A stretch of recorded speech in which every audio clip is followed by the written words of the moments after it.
Sorry అండి, చీకట్లో నా ఇల్లు అనుకోని మీ ఇంటికి వచ్చేసాను. సారీ అనుకో. అయ్యో నరహరి గారు, ఇది మీ ఇల్లేనండి. నా ఇల్లా? ఆ,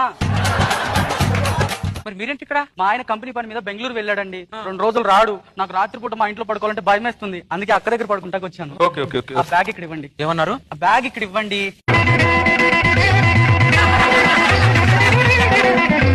రండి, కాలు కడుక్కోండి. ఏమన్నారు? కాలు కడుక్కోండి. మొగుడు వచ్చాడా చచ్చాడా అనేది లేదు దీనికి. దున్నపోతులా తినడం, మధ్యలో సంటర్లా పడుకోవడం. ఏ జన్మలో పాపం చేశాను, ఈ జన్మలో నాకు తగిలింది ఇది. ఇదిగోండి, తుడుచుకొని రండి, భోజనం పెడతాను. ఏమండి, రండి భోజనం పెడతాను. లేదండి, బయట తినేసి వచ్చాను నేను. బయట తినడం ఏంటండి? ఇలాంటి పిల్లమ్మ